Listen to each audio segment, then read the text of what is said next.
Sud Radio, les vraies voix qui font bouger la France, 19h-20h, les vraies voix de l'emploi. Jérôme Laverny. Ce qui est bien dans les vraies voix de l'emploi, en tout cas les vraies voix en général, avec nos invités, c'est que le débat continue toujours hors antenne, ça c'est sûr. On en parle beaucoup et on en parle avec Julia de Funès, philosophe et auteur du livre Les siècles des égarés aux éditions de l'Observatoire, et Hortense Bachelier, directrice marque employeur groupe Saint-Gobain. Et on va revenir sur cette marque employeur, puisque c'est aussi l'importance et c'est aussi fortement la vitrine de l'entreprise, surtout dans une période où on parle le mot à la mode, enfin c'est pas à la mode, mais il est là, mais ça s'appelle pénurie dans tous les sens, dans tous les métiers, dans tous les secteurs. Et j'imagine que chez vous aussi, c'est la même chose. Tout à fait. Alors, marque employeur, donc nous venons de lancer notre nouvelle marque employeur en septembre cette année. Pour ceux qui ne comprennent pas ce que ça veut dire. Pardon. Alors, qu'est-ce que c'est la marque employeur ? Alors, la marque employeur, moi j'aime bien l'expliquer en disant que c'est un cercle vertueux. C'est-à-dire qu'en fait, la plupart des personnes pensent que c'est juste attirer des candidats. Mais en fait, non. Une fois qu'on les a attirés, c'est-à-dire les premiers contacts sur un site internet, sur les salons étudiants, on va du coup les accompagner dans l'accueil. Donc ils deviennent des collaborateurs, on les accueille au sein de l'entreprise, et là notre discours qui était employeur front sur les salons doit être le même. Là on parle de onboarding. Donc on va vraiment souhaiter la bienvenue, leur prouver que ce qu'on leur a vendu en externe est vrai en interne, et les accompagner, et du coup on arrive à la fidélisation du collaborateur, et le collaborateur devient naturellement ambassadeur. En devenant ambassadeur, il parle en bouche à oreille de la marque employeur, et de cette manière, il attire de nouveaux candidats. Donc il y a vraiment plusieurs spectres de la marque employeur, que ce soit en interne et en externe. Et la marque employeur... Et donc c'est d'abord la marque employeur qui attire finalement plutôt que le métier ou l'expertise. Alors il y a l'image. Oui, c'est ça. Il y a le métier évidemment, il y a la notoriété de la société. Après, effectivement. Mais est-ce que les gens sont dupes en fait encore aujourd'hui de se dire c'est un joli tableau, on nous offre une jolie vitrine et Alors c'est pas du tout ça qu'on vend aujourd'hui. Ça c'était effectivement il y a plutôt 10 ans. Voici nos valeurs, venez chez nous. Non, on n'est plus du tout là-dessus. Et justement en créant cette marque employeur, on a tout construit avec nos collaborateurs. Ça a vraiment été une marque employeur pensée par nos collaborateurs pour nos futurs collaborateurs. C'est comme le parcours client pour une finalement. Exactement. Voilà, c'est ça. Exactement. En fait, la marque employeur, qu'on nomme aussi parfois marketing RH, c'est tout simplement les outils du marketing adaptés aux candidats. Sud Radio vous a accompagné plusieurs mois au fil de la campagne. 1 mois égale un métier. Quel bilan est-ce que vous en tirez ? Alors, nous avons eu 227 millions d'impressions sur cette campagne. Cette campagne a duré 9 mois. Oui, alors on m'a dit que j'avais fait mieux que la gifle de Will Smith. Ça, sacré programme. En plus, c'était aux Oscars. Voilà. Non, mais c'était une campagne magnifique. Et pour la construire, c'est-à-dire que c'était vraiment pour 9 mois. Ça a été, et Jérôme peut le dire, il a rencontré des profils collaborateurs qui ont justement été interviewés pour Sud Radio toutes les semaines. C'était incroyable, très enrichissant. Et en fait, l'idée, c'est que chez Saint-Gobain, on a plus d'une centaine de métiers. Nous avons classé ces métiers en 9 filières, et donc 1 mois, un métier. Donc en fait, finalement, c'était 1 mois, une filière métier. On voulait faire connaître ces métiers. C'est-à-dire quand on dit Saint-Gobain aujourd'hui, la plupart des gens, soit ils savent pas ce que c'est, soit ils nous disent le verre. Et encore moins, qu'est-ce qu'on fait comme métier. Et en fait, on fait tellement de métiers, il y a tellement de possibilités de carrière chez nous, voilà, que c'était dommage que ces métiers soient pas connus. Donc on a décidé de lancer cette campagne-là. Des métiers par exemple lesquels alors parce que c'est ça qui est intéressant, parce que du coup ceux qui nous écoutent nous disent mais c'est quoi ces métiers donc déjà Saint-Gobain, qui on est? Donc on est le leader mondial de la construction durable. Donc qu'est-ce qu'on fait? On conçoit des produits, on les produit et on les distribue. Donc tout ça, donc c'est des matériaux et des services qui aident à l'habitat au quotidien. C'est-à-dire quel va être notre maison demain, avec quels matériaux et solutions elle va être construite, tout simplement. Et donc du coup, pour la concevoir, il nous faut des experts en R&D. Donc là, on va avoir des scientifiques qui vont penser les produits de demain. Donc par exemple, au niveau acoustique, comment vont être les plaques de plâtre de demain, comment va être le plafond. Ensuite, production. Donc là, on va être dans les usines. On va avoir besoin de techniciens de maintenance, de responsables de production pour faire marcher les usines. Et puis, on va avoir aussi besoin de tout ce qui est responsable sécurité. Donc, ce sont les personnes qui vont permettre tout simplement que tous nos autres collaborateurs soient en sécurité lorsqu'ils travaillent dans cette usine pour éviter les accidents. Et ensuite, on a donc la distribution. Donc là, on va parler surtout des vendeurs en magasin, des magasiniers, des chauffeurs donc de camions pour... En fait, c'est toute la chaîne, toute la chaîne jusqu'à voilà, donc on fait la une maison. multitude de métiers. Donc, comme je vous ai cité, vendeurs, magasiniers. On a aussi les métiers en IT, puisqu'on a beaucoup de digitalisation. Tous nos serveurs, toutes les usines, sont aussi digitalisées. On a le marketing, on a la communication, on a les RH pour faire fonctionner tout ça, justement pour recruter. Ouais. Voilà, donc en fait, il y en a plein. Oui, Jérôme. Oui, le verre à moitié vide, c'est quand même c'est pas mal. Le verre avec Saint-Gobain, c'est assez cohérent. Je me préparais depuis tout à l'heure. Non, en réalité, c'est de voir combien, si ce travail est entrepris aujourd'hui par un certain nombre d'entreprises, c'est qu'il n'existe pas de l'autre côté de la barrière, qu'il n'y a pas d'orientation professionnelle en France, en tout cas digne de ce nom-là, qui permettrait à un enfant qui, par son environnement familial, amical, social, n'aurait pas les connaissances d'un certain nombre de métiers, de pouvoir y accéder au-delà d'un annuaire qui ne dit rien, de sites internet qui disent peu, mais simplement par la parole incarnée. J'ai rencontré un jour un groupe de 12 apprentis chaudronniers, je crois, qui n'étaient là que parce qu'ils avaient eu le témoignage de la pertinence de ces études par le témoignage d'un proche. C'est toute la richesse de cette campagne. Ce sont des collaborateurs qui ont dit leur métier, qui l'ont décrit par leur verbe, par leur voix, dans leur quotidien, dans les aspects les plus triviaux d'une journée. C'est comme ça qu'on fait de l'orientation professionnelle et qu'elle n'est pas faite en France. Puisque vous êtes avec nous, Julia de Funès, on voit régulièrement des enfants de nos copains autour de nous. Qu'est-ce que tu veux faire quand tu seras grand ? Je sais pas, en fait. Comment on peut changer justement de paradigme et comment on peut modifier là, on revient aussi à l'identité, on vient aussi à la famille. Effectivement, maintenant c'est très compliqué pour les enfants de se projeter parce que les métiers sont devenus tellement techniques que quand on demande le métier des parents, l'autre jour je rencontre un homme qui me dit « moi je suis coordinateur de flux ». J'ai jamais vu un enfant de 5 ans me dire moi plus tard je rêverais d'être coordinateur de flux. C'est très compliqué. Il m'a ajouté de flux transverse parce que c'était beaucoup plus éclairant. Donc vous voyez que les métiers se technicisent. Donc c'est très compliqué. Plus les métiers se technicisent, plus vite ils se définalisent parce que la technique c'est exactement l'inverse du sens. C'est un moyen et le sens c'est une finalité. Donc plus les métiers sont sur les moyens, plus c'est difficile de comprendre la finalité de ce que font. Donc les enfants et les plus jeunes ont évidemment des difficultés de projection, mais je crois que ce qui reste le plus séduisant, je ne sais pas comment vous avez choisi vos métiers. Moi, j'ai choisi la philo vraiment parce que je suis tombée amoureuse au sens psychologique du raisonnement philosophique, mais je crois vraiment au charisme, à l'incarnation. Et malheureusement, dans les entreprises, les formations au leadership sont toutes plus stéréotypées les unes que les autres et vont à l'inverse de ce qu'est le charisme, c'est-à-dire vraiment le courage d'être soi-même. Quand est-ce que des personnes ont plus d'impact que d'autres ? C'est pas quand elles correspondent au moule, à l'identité. Et si j'utilise un langage de coach, à la posture managériale, qui est toujours pour moi une imposture quand on parle de posture pour des humains, mais la plupart du temps, évidemment, le vrai charisme, les personnes qui ont le plus d'impact, c'est pas celles qui ressemblent à ce moule-là, mais c'est celles qui ont le courage qui sont dans la vérité de leur message. Le charisme, c'est vraiment une histoire d'authenticité, de singularité, et certainement pas uniquement de technicité posturale. Hortense Bachelier, quand on parle de marque employeur dans 75 pays, c'est la même chose avec un japonais et avec un français ? Pas du tout. Justement, c'était. En japonais, allez-y. Non, alors il y a une ça, notion pas culturelle, du tout. forcément. Oui, heureusement. Non, mais en fait, justement, ça a été l'une de nos grosses problématiques quand on s'est penché sur la nouvelle marque employeur, c'est-à-dire que comment on fait avec notre présence dans 76 pays et nos 166 000 collaborateurs. Comment on répond finalement aux besoins en termes de recrutement, en termes de communication de tous nos RH et tous nos communicants dans le monde. Et on a du coup pensé une nouvelle marque employeur complètement personnalisable. Et c'est pour ça qu'on a aussi décidé de mettre nos collaborateurs au cœur de cette marque employeur. C'est-à-dire qu'en fait, on l'a fait en 4 étapes. D'abord, on a créé un communauté international. Du coup, on n'a pas fait ça seul en centrale en tant que bon français.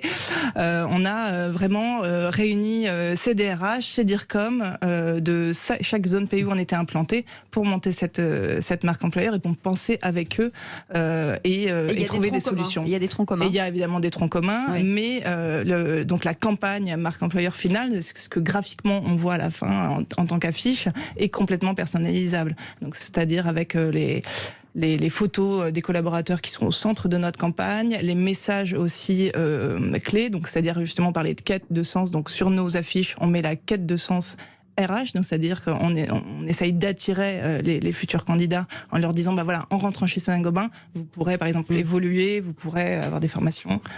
Eh ben d'accord, vous restez avec nous de toute façon. Dans un instant, on va parler de l'anglais. Est-ce que finalement l'anglais, on se pose la question si c'est pas en ce moment plus important que les diplômes. Alors, quoi qu'il en soit, quelqu'un qui parle anglais couramment peut trouver du travail dans la journée. Ouais, je dirais même dans l'heure, voire dans la minute. Ouais. Bah, quoi qu'il en soit, ça se dit let it be en anglais.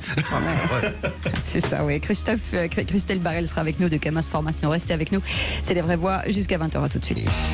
C'est Jérôme Laverny. Bienvenue dans les vraies voix de l'emploi. Ça va, Jérôme Laverny? Parfaitement. Le meilleur jour de la semaine. On fait le plus beau jour de ma vie. Vous devriez dire ça plutôt. Oui. Et avec nous, nos invités. Julia de Funès est avec nous, philosophe, auteur du livre Le siècle des égarés aux éditions de l'Observatoire. Hortense Bachelier aussi, directrice de la marque employeur groupe Saint-Gobain. Il faut aller chez Saint-Gobain, bien entendu. Et puis on va parler de formation avec Christelle Barrel de Camas Formation. Bonsoir, merci d'être avec nous. Bonsoir. Merci. On parlait de l'anglais aujourd'hui. Finalement, c'est le sésame. Si vous êtes à la base, on dit que 19% des Français aujourd'hui considèrent qu'ils parlent un français satisfaisant, ce qui est quand même assez peu. Mais l'importance de... Vous avez dit un français satisfaisant. Et c'est vrai aussi. Ouais, c'est vrai. Comme quoi. Oui, malheureusement. Je pensais à vous, c'est marrant, j'ai dit français. Justement, cet anglais plutôt satisfaisant, c'est un sésame aujourd'hui pour travailler tout de suite maintenant. Oui, bien sûr. C'est vrai que nous, nous, on est spécialisés dans les métiers aéroportuaires. Donc, il est clair que pour travailler sur un aéroport, l'anglais est essentiel. Et donc, pour nous, l'anglais est un passeport pour rentrer dans l'emploi au niveau des aéroports et pour pouvoir progresser dans la chaîne de la hiérarchie, parce que c'est vrai que si on n'a pas l'anglais, on va rester sur des postes peut-être plus en bac qu'en front office. Et vous voyez, on utilise aussi l'anglais dans nos termes. Oui, c'est vrai. Oui. Allez-y, pardon, excusez-moi. L'anglais, effectivement, est très important dans nos métiers, mais aujourd'hui, beaucoup plus largement sur beaucoup de métiers, puisqu'on se prépare quand même à recevoir les JO dans peu de temps. Maintenant, ça approche très vite et on va devoir accueillir correctement. Et on n'est pas dans prêt. nos métiers, l'accueil est très important. Philippe Jérôme Laverny. Deux commentaires de verre vide encore, à demi-vide. Désolé. Mais on disait la semaine dernière, et je montrais la semaine dernière, toute l'aberration du site internet qui est préparé pour les JO. On sait demain qu'on va devoir accueillir une population internationale venant de tous les pays. Et il n'y a pas dans cette perspective-là un redoublement d'efforts sur cette formation en anglais qui est pourtant si défaillante. Et le deuxième commentaire, pour faire le lien avec ce qui était dit avant la pause, c'est que manifestement l'orientation professionnelle ça va pas. Il faudrait un jour quand même qu'un gouvernement et un ministre de l'éducation se penchent sur cette problématique, parce que encore une fois, les Français ne sont pas faits différemment des Allemands, des Italiens, des Allemands, parce que il y a une idée comme ça qui plane selon laquelle les Anglo-Saxons, les Allemands en particulier, auraient une plus grande propension, de plus grande prédisposition pour l'apprentissage de l'anglais. C'est vrai par la proximité, mais pas du tout pour les langues d'une manière générale. C'est que notre méthode d'apprentissage de langue toutes les langues, hein. Pour le français, l'anglais, l'espagnol. Il faut quand même qu'on s'ancre dans la réalité. Oui, quand même qu'on prenne conscience que pendant 7 ans, 8 ans, un élève jusqu'au bac apprend l'anglais, pour qu'il ne lui en reste suffisamment rien, pour qu'il ait besoin de façon impérieuse d'aller franchir les portes de Camas Formation. C'est bien regrettable. Christelle Barrel, ce que dit, j'ai fait passer des entretiens d'embauche en anglais il y a quelques années, c'était catastrophique le niveau des Français, et même en espagnol. Il a raison, Jérôme Laverny, il faudrait tout remettre à plat dans l'éducation nationale, mais là, désolé, il va falloir se frotter aux syndicats, et c'est un peu compliqué, non ? Alors, c'est vrai que nous, quand ils arrivent chez nous, on fait de la formation professionnelle, donc on ne peut pas revenir sur les années de collège, parce qu'on essaye d'apprendre les langues vivantes en France par l'écrit. Alors, il faudrait avoir beaucoup plus d'oral pour faire en sorte que les jeunes se lancent et n'aient pas peur de construire la phrase grammaticalement, parce que au final, on arrive à se faire comprendre. Et c'est ça qui est important. Et nous, quand on a nos stagiaires qui arrivent, eh bien, on va travailler sur des lexiques, sur des phrases d'accueil, sur des formules. Et ça va leur donner confiance en eux pour pouvoir ensuite aller plus loin et associer des mots. Donc, je crois que ce qui est important, c'est donner confiance. Oui, c'est ça. Alors, par contre, il y a un onglet pour faire le lien avec notre première partie qui est né et se développe de plus en plus depuis quelques années, qui est cette espèce qu'on appelle parfois le franglais, cet anglais qu'on utilise parfois dans les entreprises, qui est une sorte de gush-sex de mots qui ne veulent pas dire grand-chose. Pourquoi avoir besoin systématiquement de parler de coach? Pourquoi dire à quelqu'un « je te call » ? On se call à 3 heures. Oui, ça veut rien dire, je t'appelle. Si le français n'avait pas de verbe, je serais bien heureux d'aller y puiser un mot permettant d'être plus précis, mais là, pour le coup, c'est pas le cas. Et ça participe véritablement, peut-être, d'une identité qu'on veut se donner, sans doute, pour être un peu plus moderne, un peu plus dans le vent, un peu plus je ne sais pas quoi. C'est très cosmopolite, c'est worldwide. Bien sûr, oui, c'est un jeu, on joue à être conforme, on joue à être à la page. Et moi, c'est même pas tellement les mots anglais qui me gênent, parce que l'évolution d'une langue, intègre des mots, mais c'est surtout les mots, même français, qui font bien, que j'appelle vraiment de la soupline langagière et qui polluent les entreprises. Quand on parle de bienveillance à tout bout de champ, ça devient dégoulinant de tendresse. Je suis pas pour la malveillance, bien sûr, mais très souvent c'est de la complaisance. On n'ose pas dire à son génial collaborateur ce qu'on pense. Donc on noie toutes les négativités dans une sorte de psychologie positive, mais qui positive beaucoup plus qu'elle ne pense. Et le langage finalement sert à s'affirmer. C'est vraiment le propre de la parole, qui est vraiment une affirmation identitaire, alors que la langue, elle excède les individus. Là, on parle la même langue, mais on n'a pas les mêmes paroles. Donc la parole, c'est vraiment l'appropriation par l'individu de la langue. Et plus on affermit la parole, plus on désavantage la pensée. Et plus on accorde la parole tôt, sans apprendre véritablement la langue, plus on avantage l'identité au détriment vraiment du vagabondage de l'esprit. Mais ça, c'est un travail à la maison, en fait, en foyer, dans le foyer familial. Mais c'est difficile, tout le monde n'a pas le niveau pour. Forcément. Ça devient. Mais quand vous parliez de l'anglais, moi, je suis très frappée que les enfants apprennent déjà 2 langues étrangères. Si déjà ils apprenaient le français et l'anglais, c'est tout, ça irait déjà peut-être un peu mieux. Ce serait plus facile. Quel âge ont-ils aujourd'hui quand ils viennent en formation chez vous? Est-ce que c'est de la reconversion? Est-ce que finalement ce sont des jeunes gens? Parce que ça dépend. Aujourd'hui, peut-être que la jeunesse est plus ouverte sur l'anglais, par exemple, et c'est une génération plus âgée qui a des problèmes. Ou pas? Alors, non, parce que nous, on reçoit plutôt des jeunes 20 ans, 25 ans, voilà, qui veulent rentrer dans les métiers de l'accueil, de l'aéroport, etc. Mais aujourd'hui, même des agents de sécurité, avec les enjeux qu'on va avoir avec les JO, doivent avoir des notions d'anglais. Donc, c'est aujourd'hui très large, le besoin au niveau des langues. Aujourd'hui, on a des personnes, donc je veux dire quand même des jeunes, qui n'ont pas la notion de leur propre niveau. Certains vont nous dire ça va, je me débrouille, et en fait c'est pas non, vraiment en fait, ça, et d'autres vont nous dire je ne suis pas bon, et parce qu'ils ont peur de parler. Voilà. Donc c'est vrai qu'aujourd'hui ils ne savent pas s'évaluer, et on se met beaucoup de freins à l'utilisation de la langue étrangère. Bon, en tout cas, ça nous donne un peu la mesure et la température. Faut se lâcher, faut se laisser, Julia, faut se lâcher en fait. On est d'accord? Non, oui, il faut apprendre. Oui, mais il faut quand même apprendre, parce que à force de se lâcher, je trouve qu'il y a un nivellement dans notre pays sur l'élitisme, l'exigence, le travail. Je crois quand même que se lâcher, ne pas avoir peur, c'est une chose, et oser, ne pas être toujours dans le prisme de l'excellence, de l'accent parfait qui tétanise tout le monde. Mais néanmoins, il faut quand même un certain travail rigoureux, et apprendre l'anglais, ça s'improvise pas non plus. Donc effectivement, moi je suis pour vraiment le travail, l'effort. Je suis très très ancienne sur ce modèle-là. Allez, merci beaucoup Julia de Funès d'avoir été avec nous, philosophe, auteur du livre Le siècle des égarés aux éditions de l'Observatoire. Merci beaucoup Hortense Bachelier d'avoir été avec nous, directrice marque employeur groupe Saint-Gobain. Vous pouvez envoyer votre CV d'ailleurs.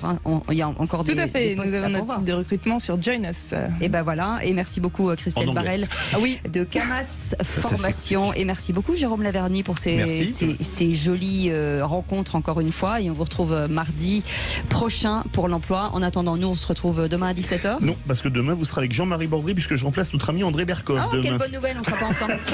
Non, je plaisante. Allez, on se retrouve jeudi et vous serez demain à la place de André Berkoff de 12h30 à 14h. Passez une belle soirée, salut. Et tout de suite, le Loft Music d'Ivan Cujous, et il y a une légende de la chanson française. Mais non. Didier Barbelivien. Cécile, comment ça va? Didier Barbelivien, comment ça va? Ça va, Cécile? Ah bah ça va hyper bien, je suis hyper contente. Bah moi aussi, mais pourquoi tu es loin, c'est loin? Ah bah je suis juste derrière le mur. Hein. Alors cassons le mur. Tu sais, mais elle va le casser tout de suite. Faisons ça. Et là voilà. Défaites le mur. Il est en train de lire, Didier Barbelivien, le bouquin de notre deuxième invité, Bertrand Dical, qui va nous parler du grand Elvis Presley. Ça on en parlait tout à l'heure. C'est un mec du Sud, hein, Elvis Presley, qui avait l'accent du Sud, comme ici en fait, Sud Radio. Bien sûr, ça se saurait. En tout cas, une belle émission à venir. Merci beaucoup. Merci Cécile. On vous embrasse, on va vous passer vous faire une petite bise et nous on se retrouve demain à 17h. Salut. Et tout de suite, conseil de famille avec Stéphane Moller.